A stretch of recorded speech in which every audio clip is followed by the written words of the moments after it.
Hello and welcome to the Goldenrod Podcast, bringing you some of the latest and greatest Pokemon news and a few laughs along the way. I'm joined by fellow Pokemon enthusiast Conor. Before we begin, you can jump around the podcast by using the timestamps in the description below. So, Conor, how are we today?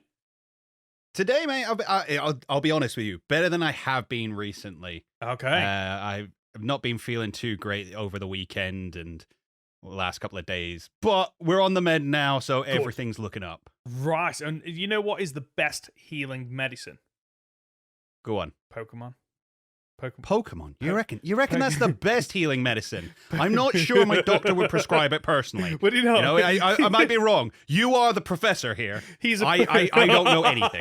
I'm a professor, not a doctor. But, I'm not a doctor, Jim. He's a Pokeball. You take it twice daily. I don't want to know where you're going to put that. Well, that's fine. Yeah, no, because you retreat your Pokemon back into their Pokeballs, and it heals them up usually, doesn't it? Not in game, but at least in the series. So we need to put you in a Pokeball, is what I'm hearing. Yeah, condense me down to pure energetic form, and then I can go to sleep in whatever a Pokeball is, whatever happens inside a Pokeball. I've always wanted to know what happens inside a Pokeball.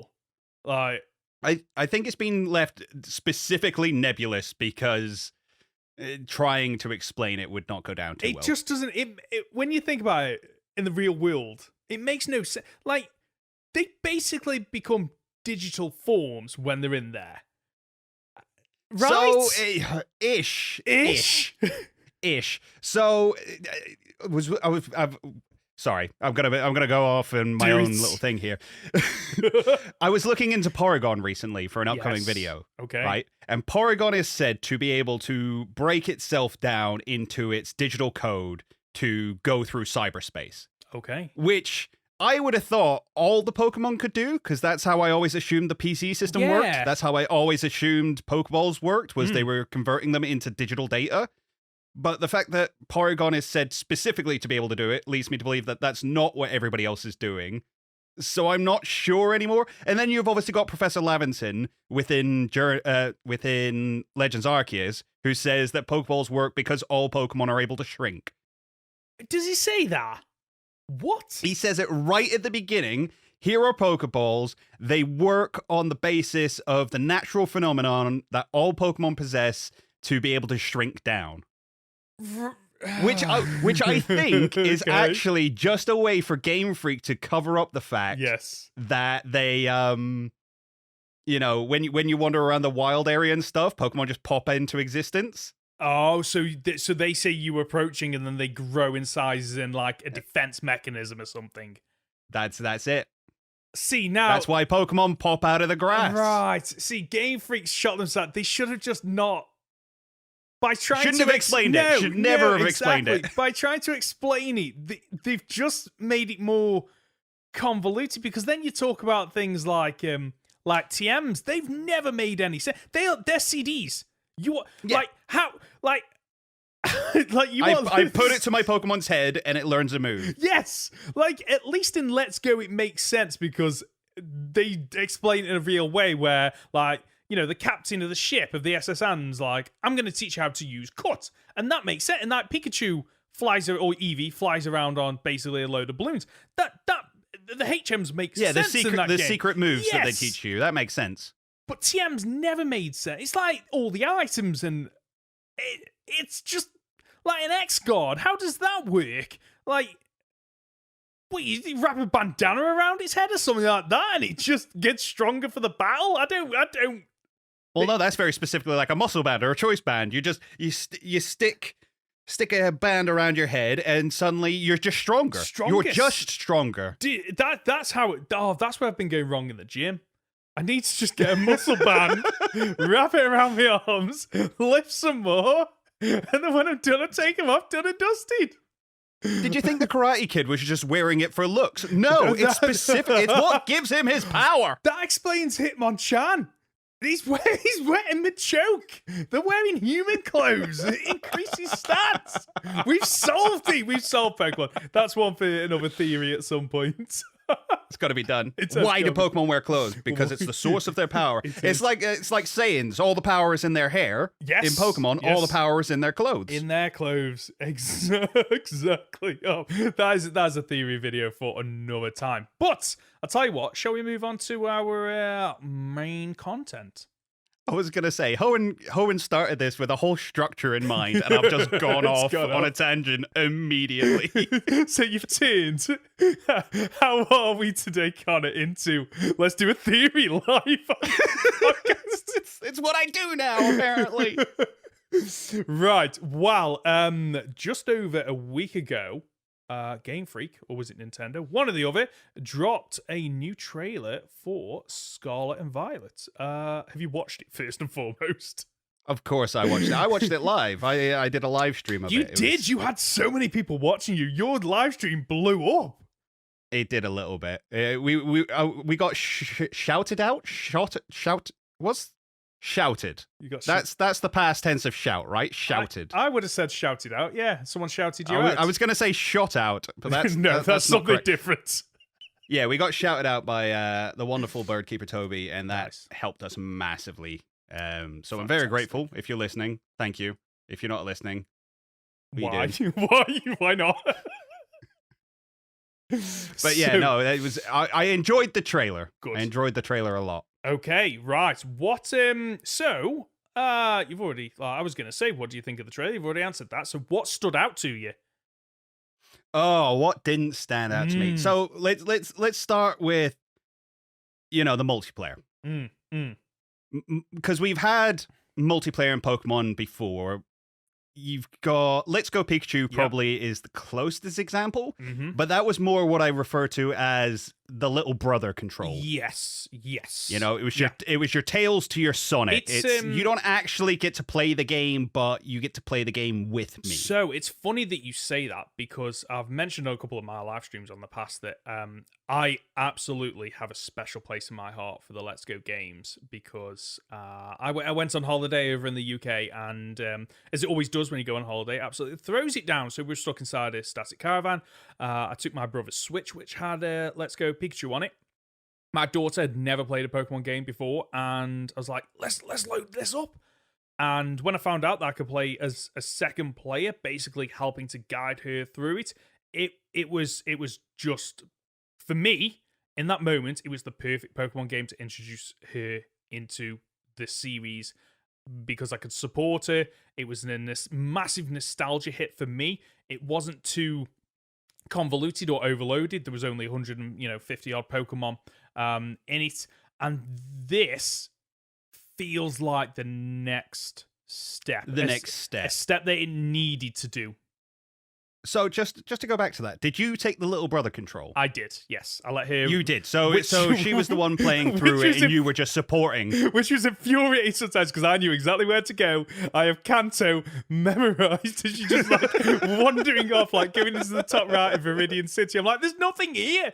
Why are we up here? And it does I'm exploring. Leave me alone. And it does that annoying thing where if you go too far, the second player automatically teleports to where the first player is. So there's nothing I could do. I just followed her around and she got lost.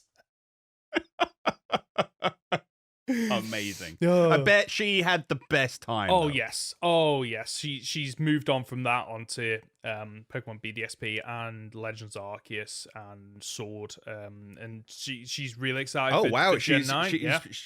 She's properly a little Pokemon fiend now then. Oh, yeah, definitely. And imagine if she'd have started with Pokemon Sword, was probably the closest one at that time. I don't think it would have had the same effect because I think she was only 7 at the time, and it can be quite complicated at that age because it doesn't explain. We give Game Freak a lot of like a lot of jip for the hand-holdiness. Yeah, but I've seen it from both sides. I've seen it from my daughter's side, and I get why it's needed for those new players that come in that don't, because it's basically JRPG, and they are one of the most complicated types of games to play because there's usually so much going on under the hood, like the Pokemon, the typings, EVs, IVs, items, weaknesses. There's so much going on that you kind of need to handhold to some degree. And so doing Let's Go really helped to kind of bypass that, because there's a few things that aren't in there. For example, held items, you can get through with your starter Pokemon pretty much just powerhousing most things, because it's got perfect stats across the board and it learns a wide variety of moves as well. So to kind of come back to where we've gone off on another tangent already. so to go back to multiplayer, what were you saying? So it started with Let's Go. You had like the little brother controls, and then in Sword and Shield, they tried to introduce this kind of, when you're in the wild area, you can see all your friends, except from you definitely can't because they're never your friends. Yes. And I think that was possibly the bit that was missing the most, is they're not my friends that I'm seeing. I can't jump into the wild area and go and meet up with you. You can't interact with them. It reminds me a lot of, I don't know if you ever played, oh God, what's that space game? If you're new to the podcast, which you are because this is the first episode, everyone's new, yeah. You're going to discover as this goes on, I'm really bad with names. Okay. I am the absolute worst when it comes to names. I will forget names of everything, and I am stalling here, and it is not helping me. Okay. What was that space-based game where they stated that you could go anywhere? No Man's Sky. No Man's Sky. Yep. Thank you. See, Hohen's amazing, and this is why I need him. No Man's Sky, it was stated right at the very beginning that, like, you can go out into the middle of the universe and meet your friends. And I think 2 people did it. This was back before it got fixed, years after its release. 2 people went out and they met up in the exact same space, and neither one of them were there. And that's kind of how it always felt to me in Sword and Shield, was a case of, well, I'll go here and you'll go here, and no, I don't. Nothing. I don't get to see you. Yeah.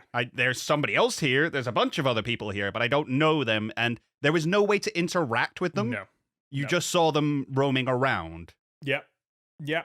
I completely agree with that, and I think where they're going with the multiplayer in this, and I hope that I'm right, is that you get to pair up with up to 3 other players, and you can go off and do your own thing, or you can work together. You can basically battle or trade just by talking to them. That's what I'm hoping this is.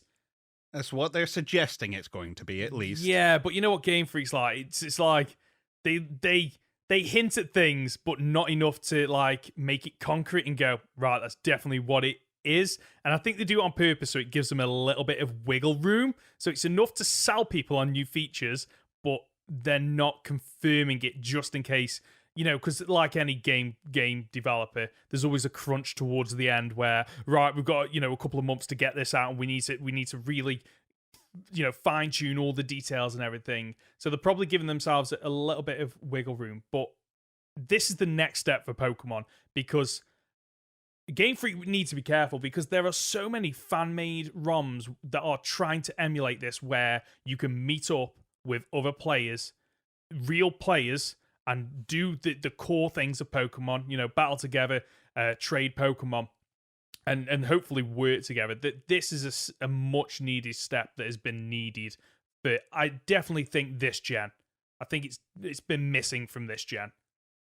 See, it's interesting you bring up like ROM hacks and fan-made games, because I think Pokemon more and more are taking inspiration, at least. Agreed. Yeah, I completely agree. The fact that I don't think it's a coincidence that Sword and Shield took a lot from ROM hacks in terms of making it really easy, late game and post game, to change your Pokemon team up. So to give them those perfect EVs and IVs with items, to make it so that you don't need heart scales.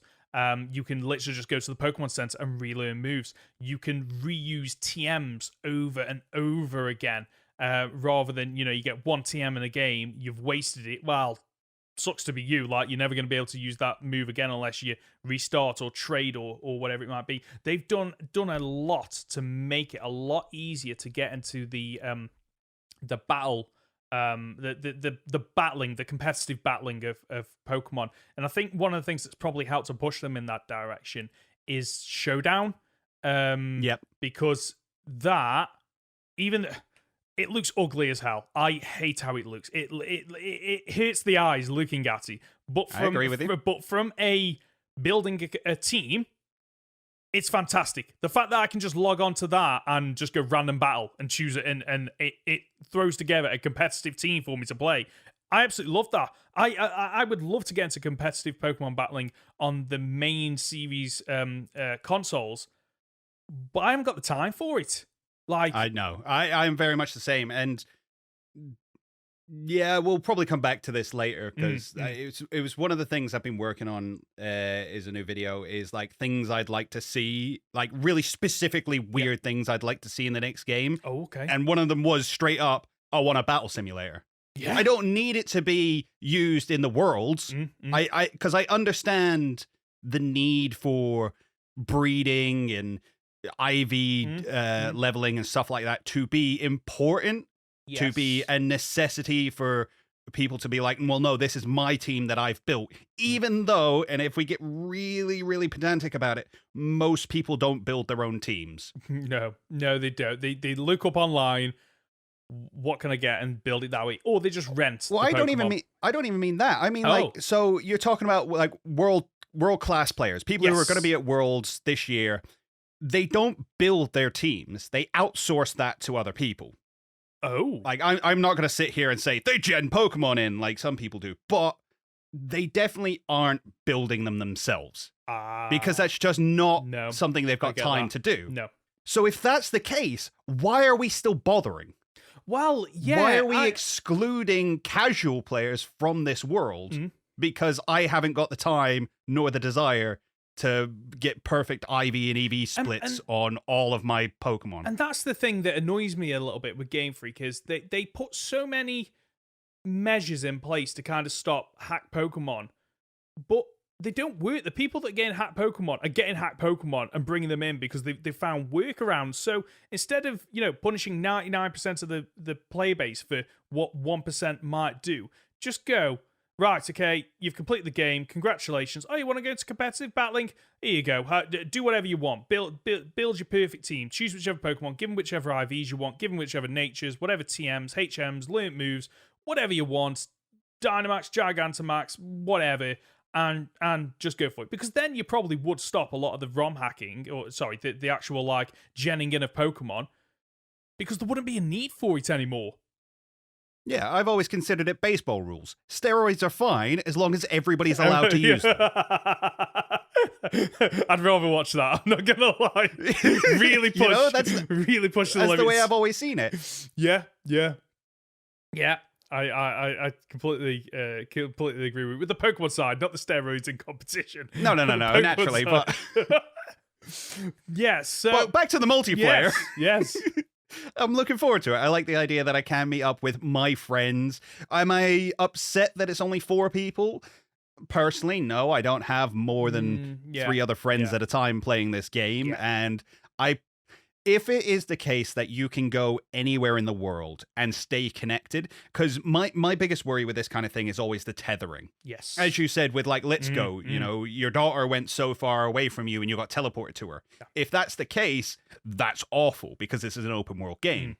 However, if it's the case that, say, me, you, and a couple of other people jump in online, one of us can go and explore a cave at the northeast end of the island. One of us can go explore the tundra area. One of us can explore the desert, and one of us can just go out to sea. Yeah.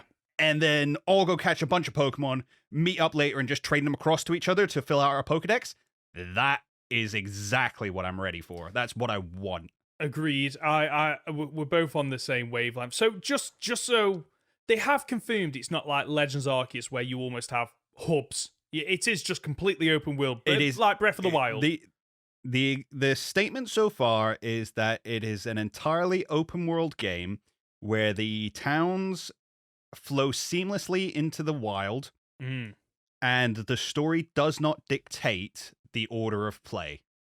Wow. Okay. Right. So that implies to me that you've got your gyms or whatever they are, and this is roughly the route. However, you can go, I'm not going to go that way. I'm going to go see that mountain over there. I'm going to go wander over there and see what Pokemon I can get. And they might be overpowered. They might be too broken. But that doesn't stop me from exploring. Yes. Now, here's the thing. That would be cool, but Pokemon have always had this little thing called HMs. Yes. Now, HMs aren't in the games anymore. Mm. They've been kind of replaced by Poke Rides or the special moves and Let's Go and things like that. But they've always been in place to impede your progress. Yes. So that you were directed through a certain path. So, I don't mind that to some extent, as long as it's not, you can't progress. Oh, what I don't want it to be is, okay, right, you can explore 10% of the map until you beat the first gym. Oh, you beat the first gym, now you can explore 20% of the map. Oh, third gym, 30%. I don't want that. I don't think that is going to be the case. In an ideal world, what I'd say is, from the start of the game, 90% of the area you can explore. Some of it is going to be a bit risky. You probably won't want to explore because you've got high level Pokemon there that chances are you're not going to survive against. And the remaining 10%, I think, should be locked away until you can progress. So I'm thinking like hidden areas to get, rewards for letting the player explore a little bit and wander off, which we've really been missing in the last couple of generations, where it is literally, okay, you go down a hallway and you're at the next town. Oh, there's a rival battle. Right, okay, now it's time to progress down the next hallway and you're in the next city for the gym. I miss the days where you could wander off. And I think back to Gen 1 and Gen 2, where there's so much to explore that isn't part of the story. It isn't critical to the story. And you can go off. And it's not like the Galar Mines, for example, in Sword and Shield, where, you can go left here. Oh, it takes you into a room with one item. What was the point of designing that? That's not rewarding exploration. It's basically just going, there's a little side room for an item. I don't want that. I want to be able to explore. And it looks like from the trailers and what they've said, that's what we're going to get. So here's the thing I'd love to see, and I'm seriously surprised they haven't done this yet in any Pokemon games. HMs, I think, are... The implementation in the earlier games was not great, but as a game mechanic, I think they're fantastic. Agreed. The idea of impeding story progression or exploration progression until you have a certain Pokemon is fantastic. Yep. What if you just say you needed to scale this mountain? Say I want to go up that mountain, and I want that to be the first thing I do. I'm going to go scale that mountain. But that mountain's got a part of it that you effectively need rock climb for. Yeah. You don't need the HM for rock climb. What you do need is a Pokemon who could climb rocks. Okay. Now that, suddenly I've got more of a reason to go out and catch Pokemon, because Pokemon themselves are helping me to explore, but it's not taking up a move slot. It's not, I'm not waiting to get the actual move. It's just, this Pokemon can climb rocks, therefore I can climb rocks on that Pokemon. This Pokemon can surf, therefore I can surf on that Pokemon. Okay, so if you'd have pitched that to me before Legends Arceus, I probably would have disagreed to some extent. But Legends Arceus has proved that people do in fact like catching Pokemon. Like they do enjoy going out, completing and filling up the Pokedex, which means if you took those two things together and, like, going back to your example of you need a Pokemon that can, climb rocks, you get to that point, you're like, well, looking at my Pokedex, I'm only, 10% of the way through. I'm going to go out and see what I can catch in the local area that might help me to progress and get up this area and learn new things and explore new areas. And I think that would work. I think I'd prefer that to Sun and Moon's like HM mechanic, which I still maintain is one of the best. I absolutely love that because again, it allows you to, block off areas until the character is ready and got high enough level Pokemon. But it doesn't have the limitations of the earlier games where, you end up carrying around a HM slave, or, you've got HM on a Pokemon for the rest of the game, and it just limits what you can do. Like Gen 1, when you've got Cut on your starter, and you're never going to use that move again, and it's a waste of, like, that. I've done it that many times. So I want to move away from that. And so if they find a new way to implement this, It'd be absolutely fantastic. The fact they haven't spoken about it yet makes me wonder if maybe they are doing away with them completely, and it is just you can explore everywhere straight from the get-go. Maybe. I don't think they will, but... It's a difficult one, because up till now, you've had HMs rewarded to you after certain gyms. Now, I don't know if you ever played Pokemon Crystal Clear, going back to like ROM hacks and things. No. So Crystal Clear was Pokemon Crystal, but open world. So you could start in, at least in the most recent one, you can start in any town, and you can go do the gyms in whatever order you like, and they've removed HMs entirely. They've put a bunch of bridges in if you need to walk across areas and stuff like that. But if, for instance, you did want to surf, you would still need to go and beat the gym who gives you access to using surf. Right. So the way they implemented it was, although you could do the gyms in any order, there was benefits to doing certain gyms over others. So take Kanto. There's not much point in going to do... I mean, again, this is not Kanto in Crystal. This is Kanto if this was implemented in a fire rate game. You understand. If, you've got Brock only gives you the ability to use Flash. Well, that's only really good for one cave, so you'd probably leave him until later on in the game. But you'd go get Koga immediately because he gives you access to Surf. I'm not sure if that's how they'll do it. I'd be surprised if it was. I've wanted this for a while, where, like in Crystal Clear, where you kind of choose where you start from, and that gives you... It makes it slightly different each time that you play, which would reward multiple playthroughs. And then if you knew, okay, there are 8 gyms, and I know I need to beat, gym 5 to progress past this area via Surf or HMs or whatever they decide, it would then give you the option to go, okay, right, I've decided I love rock Pokemon. Therefore, I'm going to beat the rock type or the ground type gym leader first, because I know that that'll unlock more rocky areas or more caves and stuff. Likewise, I'm going to beat the water gym leader first, because that means I get to go over there and surf. Or I'm going to beat the flying type gym leader because I love being able to fly and explore new areas, and wild Pokemon in the sky or something like that would be absolutely fantastic. But what they implement, it's how long have we got now? Is it 5 months, something like that, before it becomes November 18th, right? November 18th, and we're in June. So that's 5 months, isn't it? Ish. 5 months. 5 months. 5 months and a week, I think. Right, and they haven't announced, which I still think comes down to ironing things out, and probably keeping probably more than anything, keeping the cards close to the chest, like they did with Gen 8 and the Pokedex issue and all the Mons not being in it, and they left it as late as possible. Well, to be fair, that's because as soon as they announce anything, yes, I mean, they've actually done okay. The people have been okay on this release, actually. I've not seen too much hate. It's a lot more positive, this one, so far.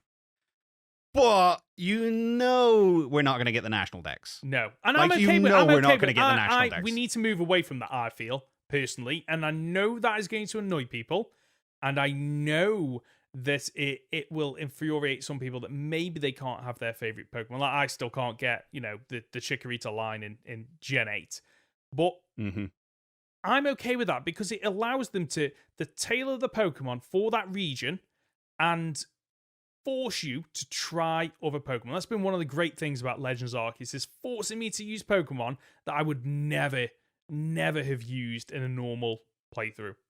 I've loved that. And you talk about Legends Arceus. That only had what, 260 Pokemon or something? Yeah, after all the extras, yeah. No idea. A amount. It was 200 and something. That's the only Pokedex I've ever completed. Ever.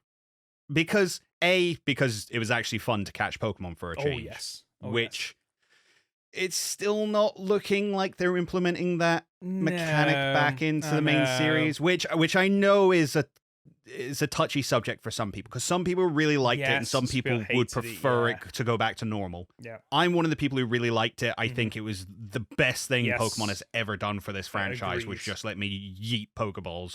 Standing atop cliffs and just lobbing Pokeballs at something until it got caught. That was fantastic for me. Yeah. I would have, because you look at that, the Snorlax is probably the one I think of. Yeah. You got that Snorlax right at the very beginning, the Alpha Snorlax on the right. I sat there for ages just throwing Pokeballs at the back of it. Just hidden behind a bush. Yes. Just hidden behind a bush. Just like, and if I had to go up and fight it, you get wrecked. I wouldn't have even had a thought to do that. No. So the fact that you can do, it's one of those annoying things where I remember Let's Go came out and there was talk pretty much straight after that. Okay, we're getting Let's Go Johto next. We're getting Let's Go Johto. And there was loads of people coming out with Let's Go Pichu or Let's Go Azurill and all that kind of thing, and box art, mock-ups and stuff. And we never got that. And it looks like we're not going to be getting that anytime soon. And I can't help but think Legends Arceus might fall into that, where we've all come out and gone, yeah, they've nailed it. They're going to release another version of this at some point, or roll those features out into later games.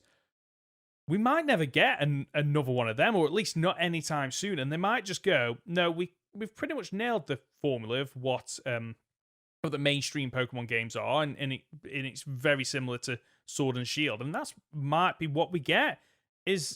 Legends sold a lot better than Let's Go.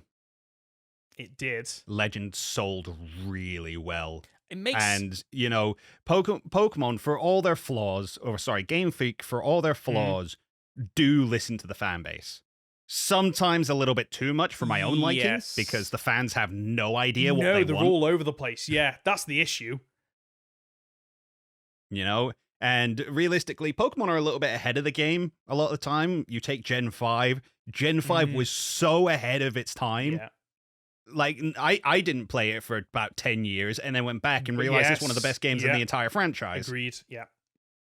Granted, it came out probably right at that stage where I was like, ugh, Pokemon's a baby's game, because I was an idiot. Yeah. Because I was 16 and an idiot. I'm happy to admit it. But, they're ahead of themselves in a lot of ways. I think, again, Let's Go is getting more and more praise as the years go on for what it is. Yeah. I think people were very annoyed at it at the time because it wasn't what they wanted. Yeah. But again, they don't know what they want. No. All people have ever said is, well, Breath of the Wild, but Pokemon. It's like, what does that mean? Yeah. What from Breath of the Wild? What does that mean? Yeah. Because even Zelda fans will tell you, Breath of the Wild is a bad Zelda game. It's not Zelda. Yeah. Yes. You're absolutely right. I've never played a Zelda game until Breath of the Wild. I remember in one of my live streams, I was streaming, I was talking to people. It's like, okay, I'm really enjoying this. Which one do you recommend after? And they were like, nobody could agree, because they all said, nothing is like this. This is a one-off in the Zelda universe. Everything else plays differently, it functions differently, and it's hard to recommend. Yeah. So it'd be like somebody starting with Legends Arceus and going, what Pokemon game should I play next? It'd be like, I can't give you a recommendation if that's what you liked. Yeah.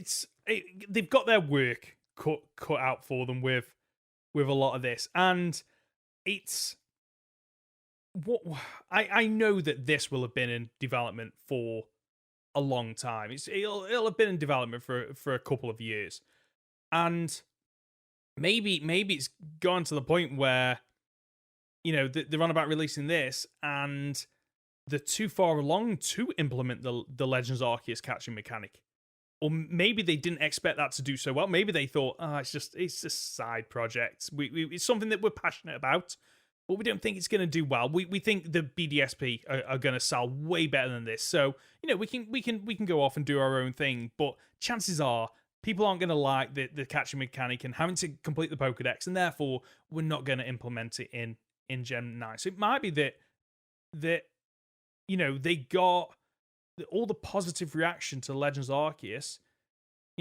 came too late for them to really tweak and implement Well, some I of the mean, things. this was already at least mostly done by the time Legends Arceus released, because we got Legends Arceus came out, and then it was 2-3 months later. Yeah, we got a trailer. We got the trailer, pretty much. So like done. this game was practically done. Yeah. By the time Legends was released. So in my uneducated opinion, I would have thought that they kind of went, look, this is a direction we think the franchise could go. We're scared of touching the formula because it sells well and we're the largest media franchise in the world, and messing up a game means messing up the cards and messing up the TV series and messing up the merchandise and all that kind of stuff. So we can't tweak it too much. Yeah. How about we have a little side game to test if people respond well to it, and then if they do, we can adjust future games accordingly. Yeah. I would have loved that. I would have loved to think that Legends Arceus and Scarlet and Violet were built in the same engine. Given how close they are coming out together, I would have thought they were built in the same engine, and that's why I kind of predicted really early on that Gen 9 was going to have the Legends Arceus catching mechanics and all that kind of stuff. It doesn't look like that's going to be the case. I don't think so either, because of the reception to Legends Arceus. Surely you would put that in one of the trailers, and people would lose their mind because like, oh my god, right, okay, this is the stuff that I loved in Legends Arceus in a mainstream Pokemon game. Which I've been asking for. Other people might be, listening to this and completely disagreeing and going, I know people that did not like Legends Arceus for a variety of reasons, and their opinions are absolutely valid. It's not a perfect game by any stretch of the imagination. No, definitely not. What it got right was the gameplay loop.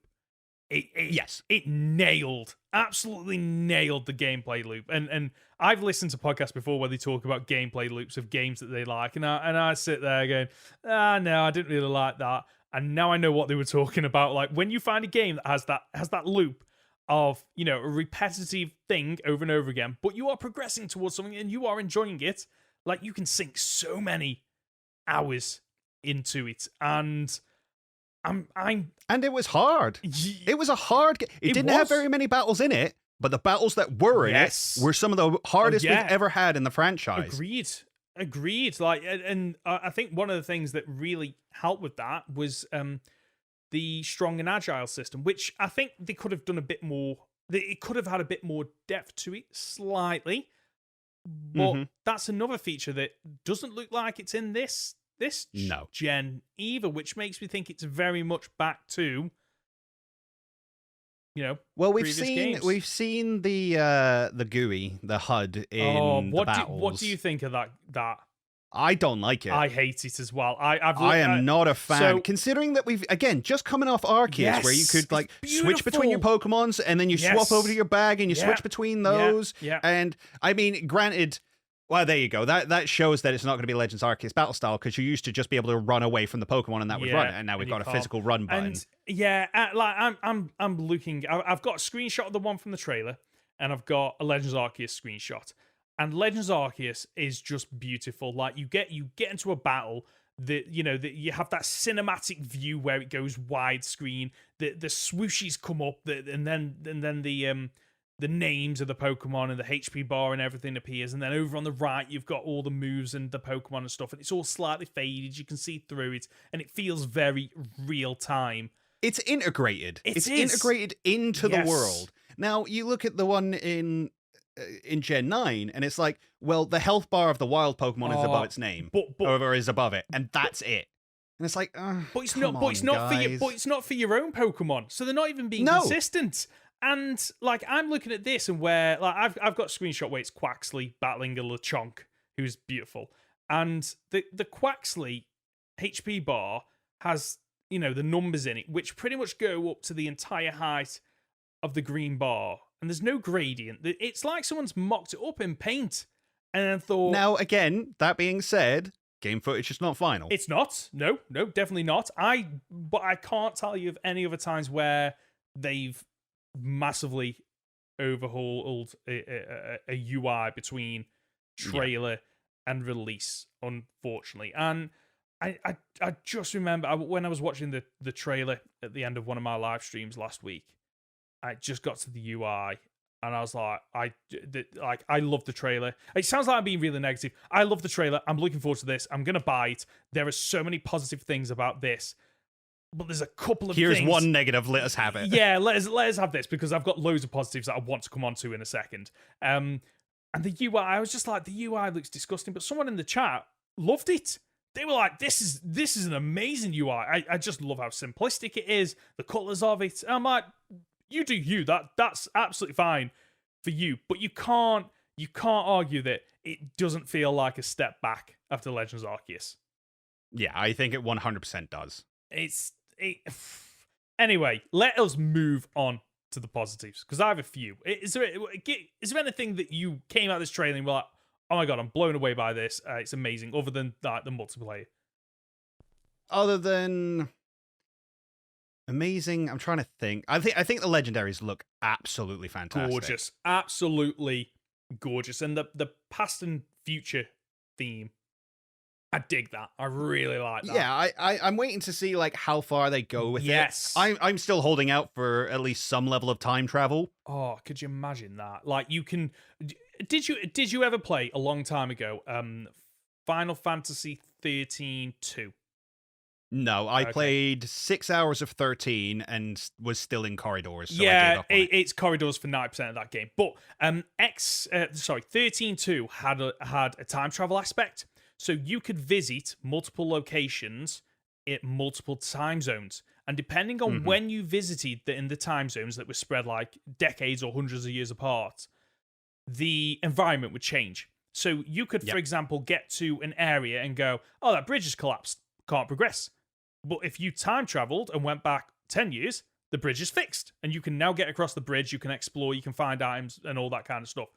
If they could implement something like that in this, to allow you to explore and really, flesh out the region in terms of, prehistoric and futuristic, because you're in the present at the moment. So looking at this, you probably have time travel to the future and to the past. I'd love that.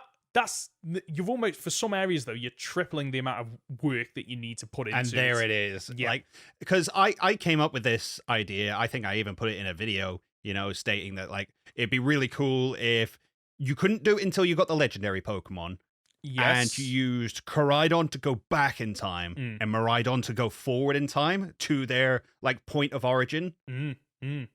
And that would give you a reason to buy both games for once. Yeah, for once. Because, because you can go and explore the future of this region in one game and the past of this region in the another. I love that.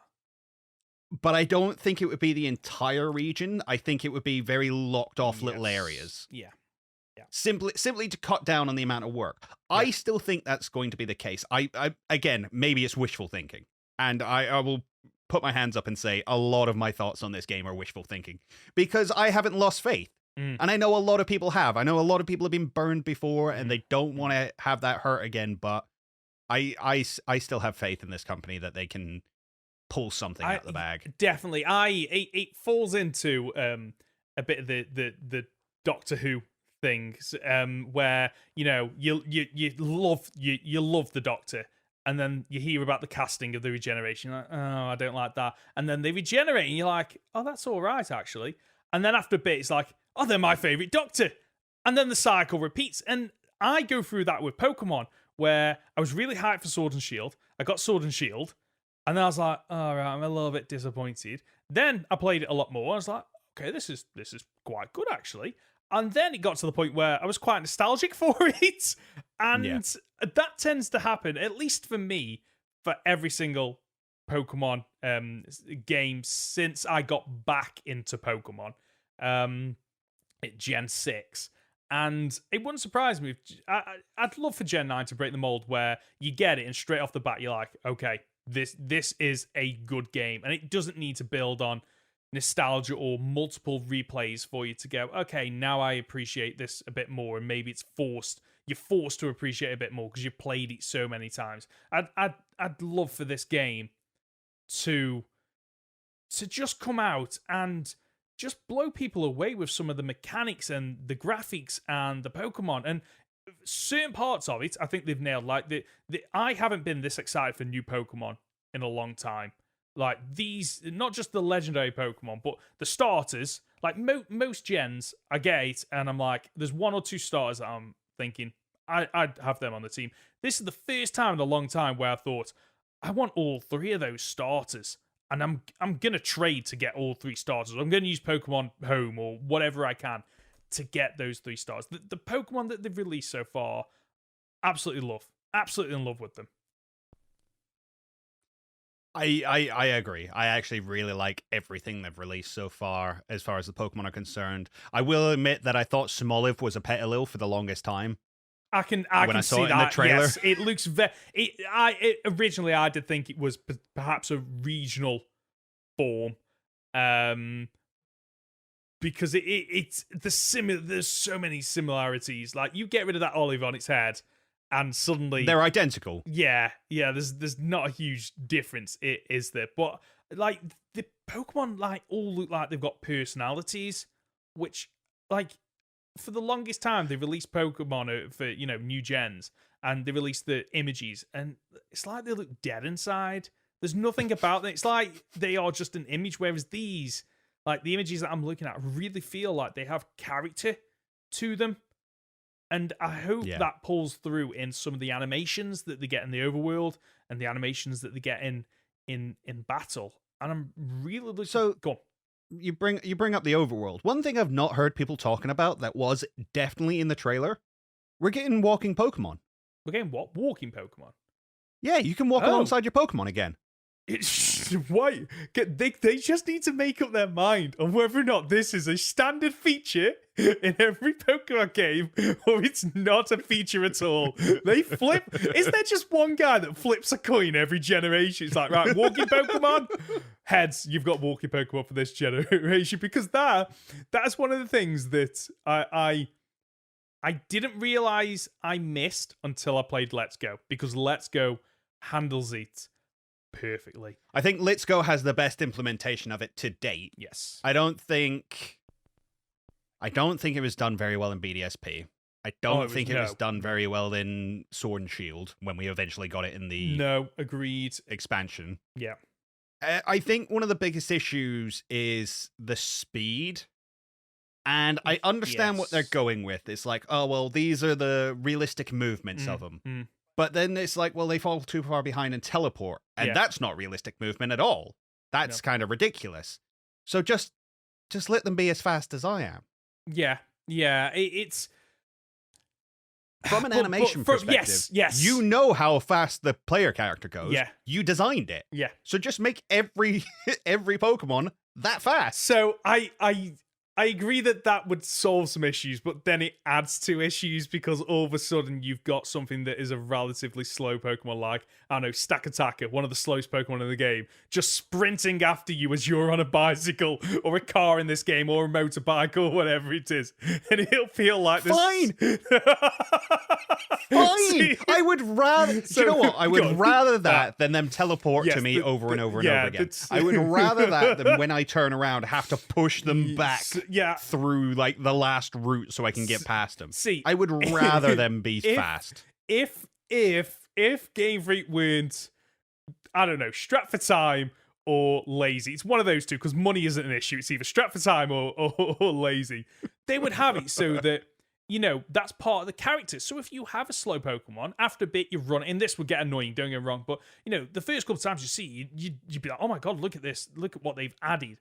Is, you got a slow Pokemon that doesn't really move. You run along, and then an exclamation mark appears above your head. The camera pans around, and you suddenly realize, I'm really outpacing this Pokemon. Right, okay, back to the ball, or, you can bring it along with a raspberry or something to speed it up. If they were to implement something like that. But I think this comes back to the crux of the issue. There's only two of us, and we both want different things. And they're catering to a fan base of, I don't know how many Pokemon fans there are. And I can understand why it feels like they can never get anything right, because they can't. Because one half of the fan base will love an idea, one half of the fan base will absolutely despise it. And the ones that typically dislike something are louder. and make more noise. Yeah, generally speaking. So then Game Freak push this out and go, oh, people don't like that. We'll change it for the next one. And then it flip-flops because then the people who didn't want that or did want it, and it just flips, are then the most vocal minority. And then they change it again, which probably explains the whole, Pokemon following you mechanic and why that just hasn't been consistent. I don't think it's ever been consistent. It's been in and out of games. They've had different Pokemon do different things. You've had it in Let's Go where you can ride some of them. You have it in BDSP where you can't ride them. And, you get your small Pokemon where, Dialga, the legendary of time, is smaller than the player's chibi character, which I get that's part of the animation, but it does look a little bit ridiculous, unfortunately. And it just feels they're never gonna win. They're never gonna win, unfortunately. Is what it is. I can only sit here and go, I want this, I want that. At the end of the day, I don't know what it actually takes to design these things. No. I am not a game designer. No. I'm not working at Game Freak. I don't know these people personally. I just really like the stuff they put out, and I want it to be as good as I think it can be. Yeah, I agree. So in terms of things that I liked, I really like the character models. It feels like they're finally starting to nail the character animations, the facial expressions, really making them seem vibrant, full of life. And I really noticed that in Legends Arceus, where characters actually made expressions that Pokemon characters made expressions that they'd never made before. And it really looks like your rival, is it Nimona? Is it Nimona? Yeah. Some of the like facial animations and the way like she poses and expresses herself. It's that look over the shoulder, and you can see that she's a little bit cocky, but a little bit happy, and exactly there's depth to it. Yes, and that is one of the things that I do love, and it's not just here, but like some of the character models when there's in the trailers, I think it's one of the youngsters or something like that. It's one of the young kids that you fight, and just like the exclamation mark that appears over the head, the one with the Tauros t-shirt. It might be, I can't remember. Even though I watched the trailer like an hour ago, I can't remember which one it was. But there's even the non. Even the character, like, obviously they will put time into the rival because they're going to be appearing several times in the story, and then cutscenes and whatnot. But even what looks like some of the character models of Pokemon trainers aren't going to appear that often. They seem to have still put love and attention, into those character models as well. And if they can do the same for Pokemon and give them more models and animations and stuff when they're in the wild, which it seems like every generation they do more of. I don't know the technical elements of that, whether or not the same character models and animations they're using in Sword and Shield can be carried over into Gen 9. I don't know the logistics of that, but it does feel more and more like as we get on, other than BDSP, as we get on, more and more Pokemon feel more real in the game. They don't feel like they are just, animations. They do things, whether or not that's lying down, it's sleeping, whether or not they get excited and run around or whatever. And I saw a bit of that in this trailer where it felt a lot more real. Well, it's an interesting point you make, especially with the Pokemon, because, Game Freak are a studio full of pixel artists. Yes. Really? Yeah, they are. That's where their strength lies. Yeah. They had to outsource all the 3D modeling to a different company. And it kind of shows because you got to Gen 5 and they'd worked out all these little cheats and all these little ways to get a lot of expression out of the Pokemon. Just a little bob here and maybe a leg goes down and a leg lifts up and a leg goes down and a leg lifts up. And if they look off to that side, they suddenly look cheeky, or they look straight ahead at you, they look determined. They'd worked out all these really cool methods to give Pokemon a lot of attitude that is lost in the 3D models, where they're just kind of static. Yeah. Yes, they are distinctly that Pokemon. They look like that Pokemon, but they don't look how that Pokemon should. Yes. They don't look alive. No, and some of the Pokemon really suffered moving from 2D to 3D. Massively. Unfortunately. And moving to 3D opens up a huge can of worms, both in terms of, for example, height and weight never really played a huge part outside of a couple of moves and the Pokedex. And then suddenly when you move to 3D models, you've got to take that into consideration. So, like, for example, everyone brings up Whale Lord and the size of Whale Lord, but also, like, the weight of Pokemon. Like, Snorlax, for example, quite a bulky mon, should move a lot slower around the area and should really feel that... Should feel heavy. You should see that weight hit the ground with every step. Exactly. And I think they've not truly nailed that. But I think that does go back to what you're saying, where I think they are lacking some of the skills in-house to be able to do that. Now, you'd think with the money that they bring in, they could, get more animators. And, like, in an ideal world, and like, from, if anybody's, like, video game developers listen to this are probably thinking, Ben, you are absolutely talking out your arse here, is... build these character models, build a set of animations, and then because you cycle Pokemon in and out of games, then you haven't got to focus on new animations for 900 odd Pokemon. Oh, this new game has only got 300 at launch. Well, suddenly you only need to focus on new animations for those Pokemon. And then the next time you then bring them back in Gen 11, well, you've already got some of the animations from the previous game that they were in. And then this time you could add an extra couple to them. And then... God. And as you say, we got a lot of that in Legends Arceus. There's only 200 odd Pokemon. Yep. So suddenly every Pokemon can have an idle animation, a greeting animation, if you want to call it that, a sleeping animation, as well as their standard battle ones. Yeah. Suddenly we can do this because there's less Pokemon in the game. It's funny that you mentioned that, because the battle system in Legends Arceus, the moves actually felt like they connected.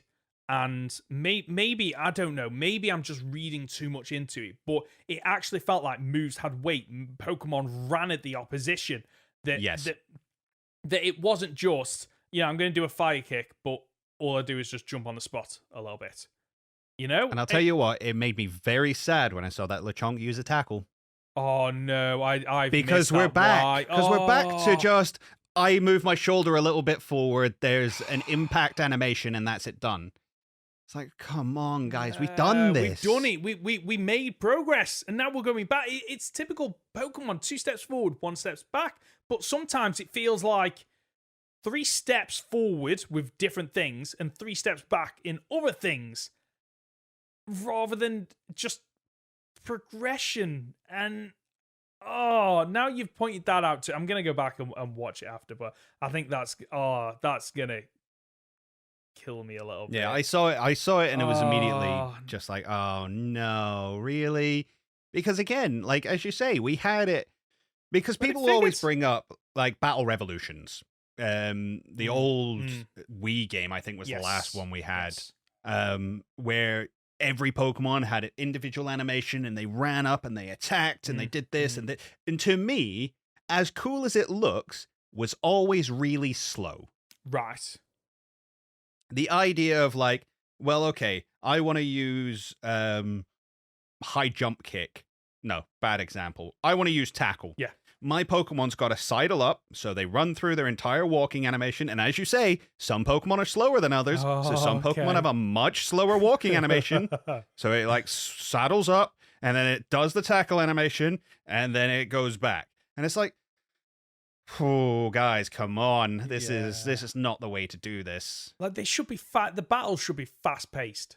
And that's one of the things I loved about the strong and the agile system, is that it helped to speed up the battles, and it just added a new tactic to it. And it goes back to what you're saying earlier about the difficult battles, is sometimes you think, right, okay, I've nearly knocked out this Pokemon, okay, I'm going to use an agile style. Oh no, it's not done enough damage. Oh no, because they know they're about to get fainted, they go for a strong style and just absolutely wreck shot. And we've gone back to you attack, I attack, you attack, I attack. And it's just which I'm not opposed to because I like turn-based RPGs. so I like turn-based RPGs. So I do as well, but I do like it when there are certain things that you can do to give you an advantage or deliver a disadvantage to your opponent. And the agile and strong system did that in some way, not to the point where it completely revolutionized the battle system, because I don't want to revolutionize the battle system, but I do want it to tweak and evolve and grow over time. And I think that's one of the reasons why I love the battle system in Legends Arceus, is because it didn't feel like it was just lifted out of another game, whereas this looks like it's what we've always had before. Yeah, which again, some people will love. Yeah, some people will love, and if you're one of them that loves it, fair enough, more power to you. Tell you what else I did like, the new professors. Like, all right, which one do you prefer?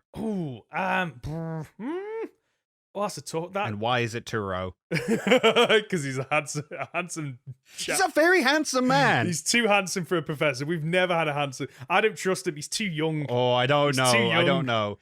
So to me, it's always been Sycamore and Kukui. Yes, are kind of up there. Yeah. I'm not sure where Turo lies. It's because the difference is those two were handsome. Yes. Turo's sexy. This is a game for kids. Game Freak. What it makes me uncomfortable. Yes, okay, but it's true. So, do you get the same vibe? Because every other professor we've ever had feels like someone you can trust. Just by looking at them, you think this is somebody who's got my best interests at heart. These two feel very. If they'd have just said these aren't the professors, these are the bad guys. Yep. I'd be like, yeah, that makes sense. Yeah. So go on. I'm under the impression that they will both be villains. Yes, in the opposite game. In the opposite game. Yes. That's funnily enough, the moment I saw that trailer, that was one of the things that I pointed out. Where why else would you have two separate professors? And I honestly think you pick whichever one you pick, and you get introduced to your professor. And, they are very set in their ways, i.e., we need to look forward to technology, or, we need to look back and embrace the past. And then when you get a couple of gyms in, and you'll meet the opposite professor, but they won't be a professor, or they might be a professor of an opposite school, for example, and you're going to tie into that conflict of future versus past, and how that impacts on the present. And I'm sure other people have been... So I'm sure there's loads of videos about this. So I'm not exactly, blowing anyone's mind, I don't think. But I can't see any other reason why there would be two professors. I agree. I think, yeah, because they've at least... I don't think they're going to be the evil team. I think we're going to get a distinct... In fact, in my personal opinion, we're going to get a bunch of evil teams. Mm-hmm. And my thinking is that it's an open world game. So having an open world game where your only objective is to beat gyms to progress the story doesn't feel very open world to me. So, and again, I'm spoiling a future video here, but I'm under the impression that you're going to have a couple of different options for what you can do. So they show at one point in the trailer, they've got the thing that looks like a gym atop the tower with like all the flowers around it, right? Mm-hmm. That's got a very specific symbol. It's got a Pokeball and a ship. Yeah. Effectively. You've got like the mast and the deck and the little wave coming off the bottom of it. That's distinctly a ship. Then you've also got the cross flags with the star. Mm. That to me seems like it's something else. Yeah. My working theory is it's going to be like Pokemon Ride Racing. Okay. Maybe a stretch, but I don't think it's going to be the same as the gyms. No. And then the other thing they show is that big tower in the desert. Yeah. Which to me feels like a dungeon. So it's a case of like, you can go do 8 gyms, or you can go do 8 races, or you can go and do 8 dungeons and progress the story how you want. Oh, that would be absolutely amazing. So are you saying that depending on which one of those routes you take, you would have a different rival team, perhaps? I think there will be, for instance, so we know there's a lot of like motorbike kind of symbolism and references in this. So that's why I go with like the Pokey Ride Racing. What if the evil team for that is like a biker gang? Yeah. But you've then got the sail ship is the logo for the gyms. So maybe you have to travel really, really far to get to each of the gyms. Maybe that's part of the task, is getting to the gyms across the sea. Well, suddenly, pirates are your evil team. Ooh, okay. And then there's dungeons. I'm not sure if you'd have an evil team for there. But the point is that, you know, those are your evil teams, but they're not really the villains of the story. Much in the same way as Team Yell and Team Skull weren't the villains of the story. No, they weren't. Okay. Those are the professors. Okay. I like that. I'm looking forward to this video now. I have just one final question, and then I think we'll move on to our next segment. Which version are you getting?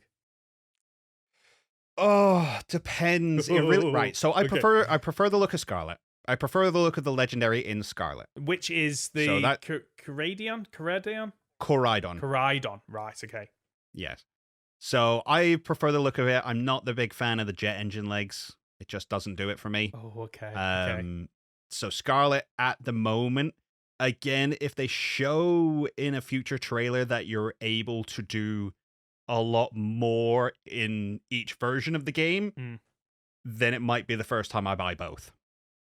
Funnily enough, I was thinking about earlier, I had a deal alert that was like, you can buy the steel edition of both for £84.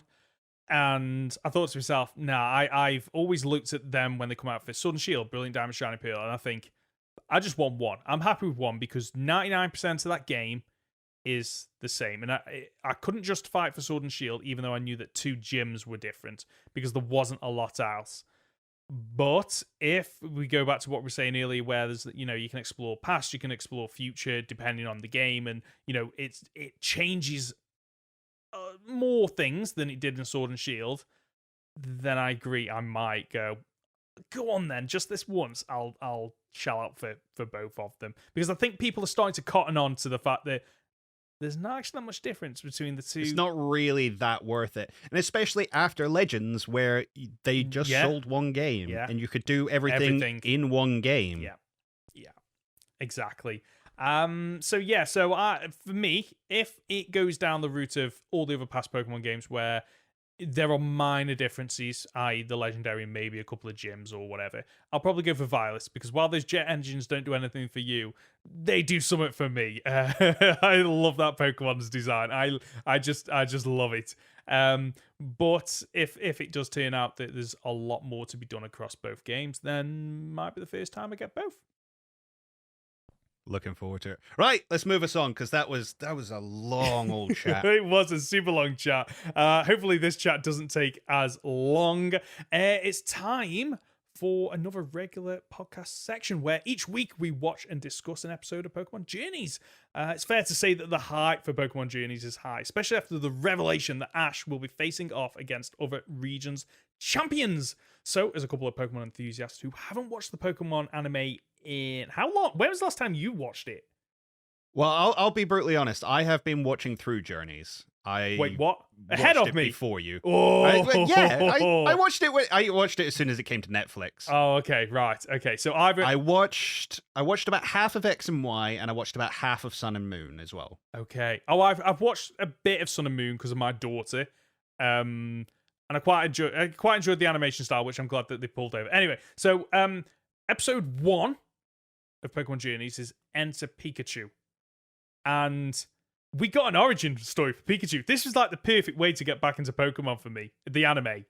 Like, an origin like, and it's not. Did you ever think you'd see this? No, I didn't think I needed it either. And then just watching it and seeing, like, the moment this Pichu appeared, I was like, oh, okay, this is quite nice. And, Pichu's going to go wandering off, and, Ash will walk past with Pikachu.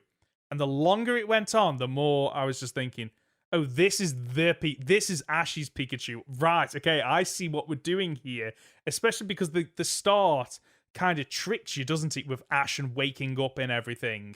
And it doesn't make it clear that you're now in the past watching Pichu and its story and what happens. And what I want to know is what happened to Pichu to go from being so adorable to being an absolute menace the first time that Ash meets it. And the only thing I can think of is Pichu is having the time of its life being adopted by Kangaskhan and then gets basically abducted by Professor Oak and forced onto this boy.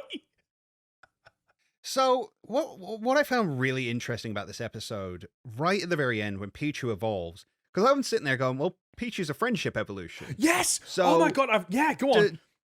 Does Pichu need to be with a trainer Apparently, first? I've got this that like note, the yeah. hint that, Pichu's gonna have a previous trainer and evolves because he's big friends with him and then gets abandoned? But no, Pichu evolves because Kangaskhan is so friendly towards it. Which explains why there are wild Pikachu and other evolutions in the wild, and it's not all Pichus. And I know part of that. That's beautiful. I know part of that is because, well, the games did it in a certain way. But it explains why, because if loads of Pichus are born and they're all friendly with one another, well, the friendship's high enough that they all then evolve into Pikachus. And they can form bonds with other Mons to get them to trigger the evolution into, a non-baby form Pokemon. I thought it was really smart. It's a nice bit of lore Yes. that we've never had explored before. I agreed. It had a lot in there that I just didn't expect, or I'm really happy about. Like, it was nice to see Kangaskhan be so maternal because you don't get to see that in the games. It has a child, but like it's not a great mum. It brings the child into battle in some of the gens. So well, you mentioned that. I realized when I watched this is I don't think we've ever seen Kangaskhan in a Pokemon battle in the anime.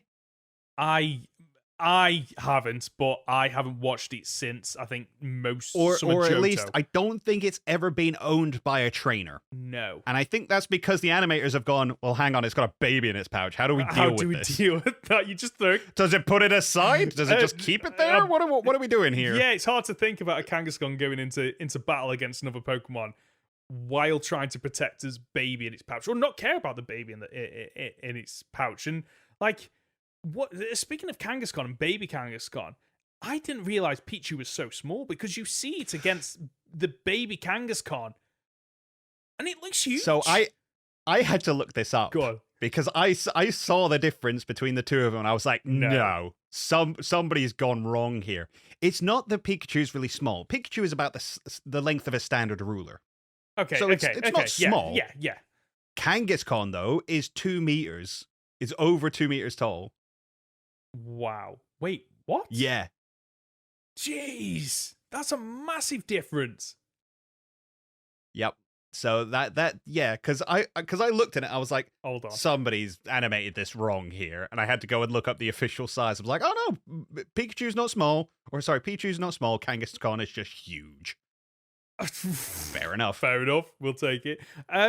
One other note I had is so apparently in the Pokemon, because we don't have chickens, Dodrios wake people up like a rooster in our world.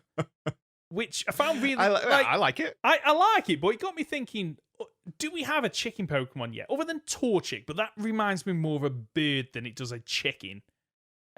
I don't know if we've got a chicken Pokemon yet, have we? Off the top of my head, no. It is just the Torchic line. Yeah. But they're like fighting cocks, really. Yes. Chinese fighting. Yes. I think... Oh, I might have said that wrong. I apologize. We are half expecting a rooster in the next generation. Oh, okay. So maybe... Portugal. Yes, that makes sense. And there was that image of Masuda holding up the little Portugal rooster going, wouldn't this make a really cool Pokemon? Hint, wink, wink. Yeah, so we're getting one probably in Gen 9 then. Okay. I like to think so. What do you think? Obviously, you've watched ahead a bit more than me. What do you think of Go? So I have mixed feelings on Go. Okay. So I don't like the fact that Go has to exist as a character. Okay. By that, I mean, I don't like the fact that Pokemon Go did so well, it's invading my anime. Oh, okay. I get what you mean. Yeah, okay. I mean, even his catchphrase, "I have the power in the palm of my hand." It's like, okay, I get it. It's a mobile phone game. I understand where you're going with it. Just leave it alone. Okay. He is an interesting character, though. And again, this will be revealed more to you as the series goes on, because his dream is not the same as Ash's. No. Ash wants to be the very best, like no one ever was, has done for the last 26 years. You'll get there. Go wants to catch every Pokemon. Yeah. He so in episode 1, he says he wants to catch a Pokemon nobody has ever seen before. Mm-hmm. Do we think that's foreshadowing for an introduction of a brand new Pokemon at some point? Like, you know, we got Maltan came out first in Pokemon Go, wasn't it? And then it was added to Let's Go at a later date. Do we think we're going to get a Pokemon introduced in the anime by Go, and then it gets rolled out into games? I think more than likely, every single anime has introduced at least one future Pokemon. Oh, is it typically the movies? Some of the movies, like yes, the movies, but even in the series, I think, like obviously Togepi is one of the earliest examples. Blaziken was introduced early. Oh, I can't think of any others off the top of my head because I stopped watching after the Diamond and Pearl series. But yeah, usually they will introduce future Pokemon in the anime.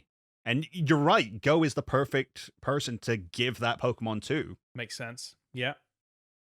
As for his character, I think he plays off. I'm talking about this series knowing a lot more about it than you do, obviously. But he plays off Ash very well in future. Okay. And my only gripe against him is that, and you'll come to find this, God, that man can catch Pokemon easy. Oh, really? Compared to Ash, you always seem to struggle. Mate, seriously, he throws one ball and it's just done. Oh, okay, right. It's going to be interesting. Like, you wait till we hit to the Suicune episode. Oh, okay, right. I'm looking forward to seeing what else comes. I'm trying to think what other notes I've got. Mew is so OP in the anime compared to the games. Like, the games do him a disservice, unfortunately, where it's just a psychic mon that can learn loads of... That's its gimmick. It can learn every TM and HM. But in the anime, like, it's fighting Nidoking. Nidoking uses Earthquake, and then Mew retaliates using Earthquake just by tapping the floor, just by mimicking what it's done. And then it's teleporting. It's just transforming into different Pokemon on the fly. It's got telekinesis. It's so OP in the anime, and I love it. See, now, all right, so I was watching this at like 4 a.m. because I worked so long yesterday, and I finally went to bed, and I was like, oh no, I need to talk about this episode tomorrow. Ben's going to kill me if I don't watch it. I better go back. And I'm glad I did, because, you know, it's a good episode. But I was watching this, and my poor sleep-deprived brain was watching that Mew use all these different moves and transform into all these different Pokemon. And again, I'm going to talk about something that happens a lot later in the anime, and I hope you'll forgive me. Ooh, okay. But there is an Eevee introduced later on, and then I think it's actually in the next season. Okay. And it can't evolve using any of the evolution stones. Interesting. Okay. And has a specific ability to mimic the moves of other Pokemon. Like it sees Yamper using Spark, and it uses Spark. It sees a bunch of different Pokemon use different moves. I couldn't help but watch that first episode and go, oh my god, is Eevee Mew? Yes. Is Eevee Mew? Is this the big twist that's coming? That makes sense, especially with the evolution stone. Because in Pokemon, typically, if even if it's accidental, if an evolution stone touches a Pokemon, it forces the evolution, right? I swear I've seen that somewhere. I mean, this is why it's been a big issue about Ash ever touching Pikachu with a Thunderstone. Yes. Because it doesn't matter if it doesn't want to evolve, it's not its choice. Yes. So, the fact that they tried to use the evolution stones on the Eevee, is that right? They touched it? And it didn't evolve. That's ditto then. So are we thinking? So one of goes going back to what Go said about he wants to catch a Pokemon nobody has ever seen before. Although because we have seen Mew before. I think he's building up to Mew being the final. Now, Do you think Go is going to get carried over? Interesting. It depends on where they go, because because it's dead weird, because we've spoken about it before, where the games basically drive Pokemon and everything that spins out of Pokemon for the next couple of years until the next gen. And from what I understand of this, is there is some of Sword and Shield in it, but they go to other areas and re-explore places that they've been before, which doesn't feel the same as what other generations of the anime have done. If this was just Sword and Shield, like we had Johto and Diamond and Pearl and all that, I'd say no, he's not going to get carried over. But the fact that the anime seems to be taking a slightly different direction in the last, so with Journeys and the Sun and Moon, where it wasn't a typical Ash traveling around, the Alolan region, and he does things in a very specific order, makes me think that maybe Go does actually get rolled over. Be an interesting thought. Also, I'm going to throw out there, Hoenn, there are 90 episodes of this series so far, and we haven't even got to the 3rd season yet, so I'm not sure one a week is going to really cut it. So, okay. Oh, God. Yeah, because we've already got like 2 years worth of content in this. Maybe we do it to 2 episodes, because I don't think there'll be... 3, come on. 3? I've got to watch 3 episodes a week. Okay, so... You've got a daughter. She'll be fine. Okay. I'll have to float that by her and see what she says. The only other notes I've got is I love the art style. I know that was controversial when the Sun and Moon series came out and people didn't dig the new art style. I love it. I love how it looks, and it's a nice blend between, like, how to explain it. I think it was a modern take that was needed, because It's an interesting one, because when Sun and Moon came out, it came right off the back of X and Y, which is possibly the most shonen this series has ever been. Right. The fights looked gorgeous. The animation was fantastic. Like, every part of that series looked beautiful. But when they moved into Sun and Moon, everything got simplified. Everything got a little bit rounder and softer. But it allows them to be so much more expressive. Yeah. And I think we've got better animation out of it because of the simpler design. Right. So I'm a fan, personally. Me too. And the intro theme is absolutely banging. Like, the journey starts today and it just kicks in. And one thing that they do really well is they always seem to nail the intro songs. Even though I've never watched some of the series, I've listened to all the intros because my daughter went through a phase where she just liked to listen to the intro themes for all of them. Like, you just go on YouTube and you find all Pokemon theme tunes and just play it. And so I'd listen to them loads, and then when I finally got round to listening to Journey, I was like, Journeys. I was like, this sounds... I just love how just upbeat and happy it is. And I'm all for it. It's great to, like, get back into the anime after not watching it properly for, I don't know, 10, 15, 20 years maybe. Probably about 20 years, actually. And just, like, even though it's, for the most part, different characters except for Ash, just the nostalgia for it.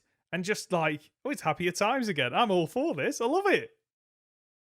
I think you're really going to enjoy this one. I like the direction they go with this series. The fact that, you're not just stuck in Galar going through the gyms. Because Ash is a champion now. Yes, he is. He doesn't need to do gym challenge anymore. He is a champion. And I can't wait for you to figure out how they implement him doing battles. Well, at the moment he's top 8 in the world, and that's what everybody's hyped about. But the journey to get there and everything he goes through in this is so fantastic. Okay. I think this is the best series Pokemon has ever put out. Wow. Okay, right. Now you've really got me hyped for watching the rest of this series. Right. Conor, are you up for playing a game? I guess I can. Yeah, now we're talking. So, in front of me, I have 3 Pokemon with 3 Pokedex entries each. But can you spot the fake entry? Are you going to tell me what the Pokemon are? I am. So the first one is Beware. So it should give you a clue as to what the Pokedex entries should be like. So the first one, it waves its hands wildly in intimidation and warning.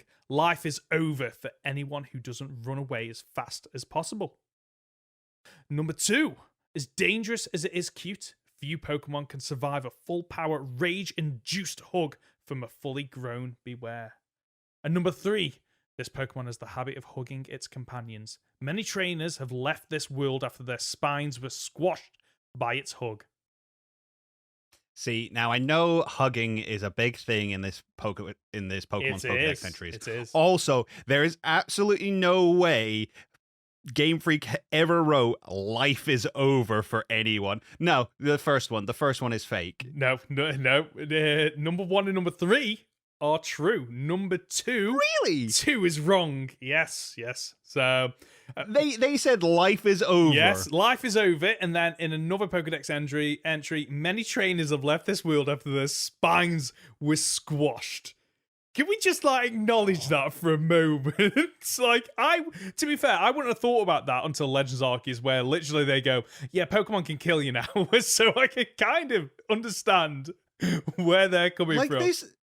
This was the Team Rocket joke Pokemon in the series, by the way. Which I think hugged James and Jesse quite a lot, right? A lot, yeah. Yeah, and so I don't know what James and Jesse are made from, but apparently thicker stuff. Well, to be fair, us. James should have had his head dissolved from Victory Bell way back in season 1. Oh, when he got ate. Yep, every single episode. And then in Sun and Moon, he also had a Marini that was constantly poisoning him and all sorts. So yeah, these guys are immortal. You want to talk about actual immortal people in Pokemon? It's not Ash being 10. It's Team Rocket. Brilliant. Right, okay, second Pokemon is Sliggoo. So the first Pokedex entry is, it drives away opponents by excreting a sticky liquid that can dissolve anything. Its eyes devolved, so it can't see anything. Number 2, it crawls along sluggishly. The swirly protrusion on its back is filled with its brain and other organs. And number 3, this Pokemon enjoys nothing more than enveloping anything it finds in a snot-like substance before digesting it. Gross. They're all absolutely disgusting, aren't they? I think that third one isn't true. You're right. What gave it away? It was the least detailed. Okay, right. I was sitting there, I was like, there's no way Home would throw in a detail like its brain is in its shell. Yeah. You're right. You obviously know me better than I know myself. Can I just, this has been quite eye-opening for me, unlike this Sliggoo who can't open its eyes. Finding out that Sliggoo, its brain and other organs are on its back and it can't see, apparently. I didn't know that. Did you? No, it wasn't something I was aware of. Some of these Pokedex, because I went through a couple of Pokedex entries for different Pokemon, and some of them are terrifying. I can understand why some, in Legends Arceus, where they're saying, yeah, Pokemon are dangerous, because some of these Pokedex entries are, terrifying. They're like something out of nightmares. Anyway, onto Charizard, the final one. So the first Pokedex entry, the flame inside its body burns hotter than 3,600 degrees Fahrenheit. When Charizard roars, that temperature climbs even higher. Number 2, its bond with its trainer is the source of its power. It boasts speed and maneuverability greater than that of a jet fighter. And number 3, when frustrated, Charizard have been known to pick up large boulders, soar into the sky, and slam the rocks back down at high speeds. Right, I know that Boulder one's true. I've read that one before. I'm gonna go with 2, the Jet Fighter one. Okay, so number 2, the Jet Fighter one is actually true. It's Mega Charizard Wise. No. That's a different Pokemon. Oh, I feel cheated. That's a different Pokemon, sir. Okay, well, Pokedex entry 1. So the flame inside its body burns even hotter than 3,600 degrees Fahrenheit. That's also. I was a little bit. That's also true. Yeah, That's also true. That's the. Were they all true? No, that's the Gigantamax Pokedex entry. So that's a different Pokemon. So it was actually number 3. When frustrated, Charizard had been known to pick up large boulders, soar into the sky, and slam the rocks back down at high speeds. That one's not true. Although I think it's done it in the anime before. Well, it's seismic toss. That's Yes. how seismic toss is kind of depicted. But I'm sure I've read that. Oh, maybe, but maybe I'm thinking of because I know.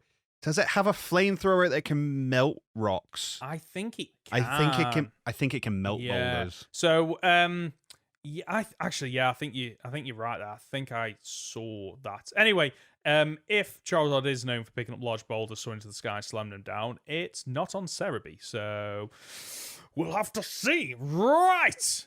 Are you ready for letters? That's it. Don't you blame Joe. You cheated me there. Don't blame Joe. Well, yeah, I'll give you 1.5 points. How does that sound? Yeah.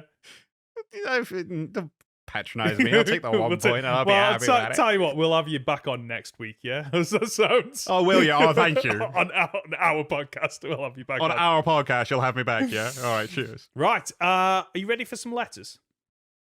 Go on, then. Well, I say letters, like, this is our first podcast, so we only have one question. but who knows, maybe more. That's more than I was expecting, I'll give you that much. we couldn't have a letters section and not have a letters. Anyway, this one comes courtesy of British Eagle, who wants to know, do you think there will be a third legendary in Violet and Scarlet? And if so, how will it fit in with Scarlet being the past and Violet being the future? So I think he means there, like, a present-day Pokemon that fits into that trifecta.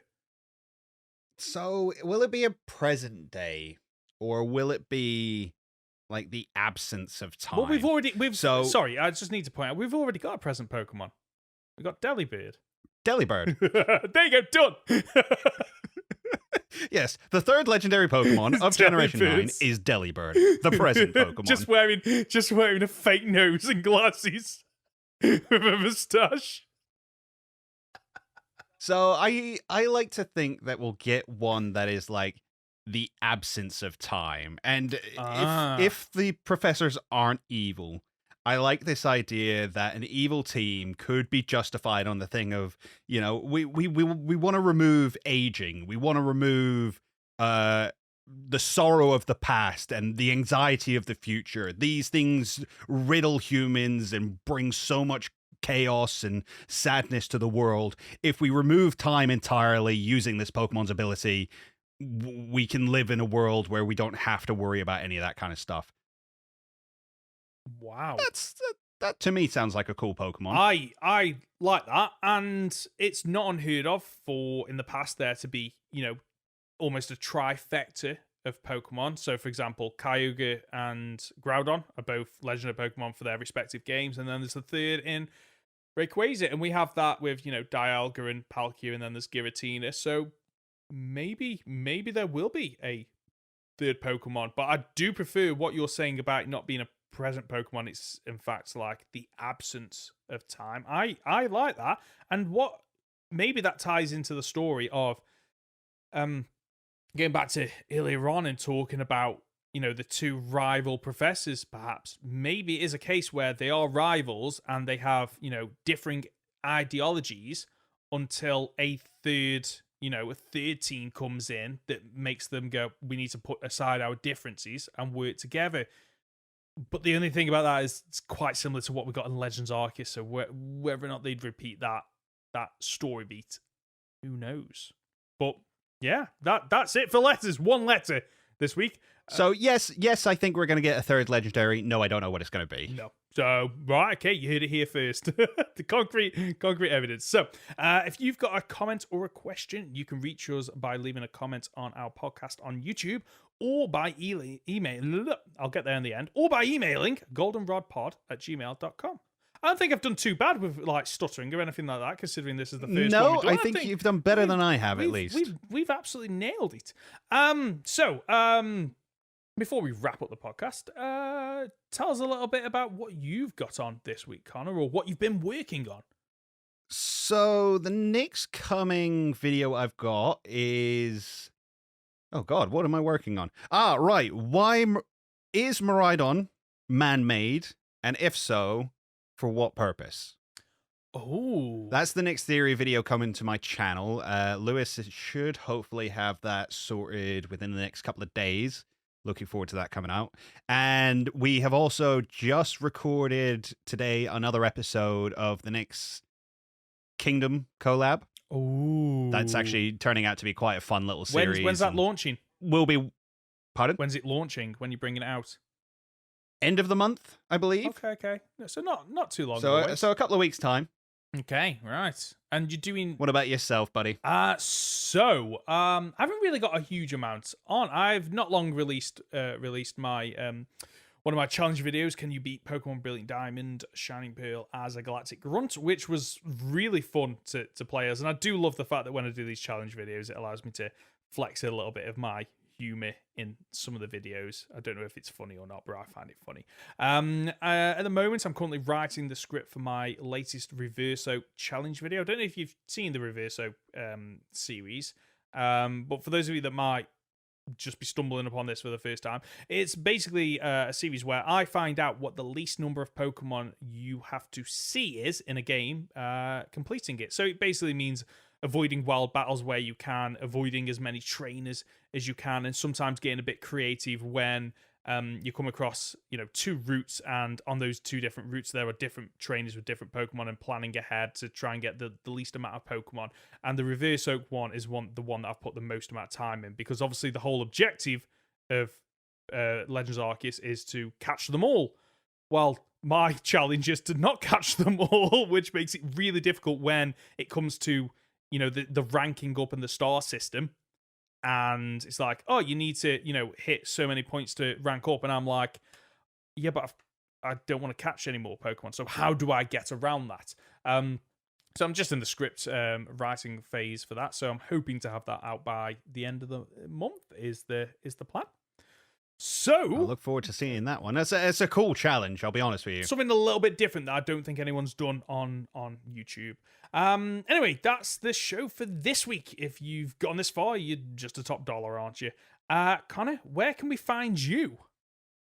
You can find me on my YouTube channel at Captain Fidget, and on Twitter at CapFidget. Very nice. And I'm Ben, and you can find me as Professor Hoenn on Twitter, YouTube, and Twitch. As for the Goldenrod Podcast, you can find us on the usual platforms. Search for Goldenrod Podcast on YouTube or on your usual podcast app. I'll get there. Leave a like on YouTube if you're watching us on there, or a 5-star review if you're listening as a podcast. We'll be back next Thursday for another week of Pokemon podcast content. See ya!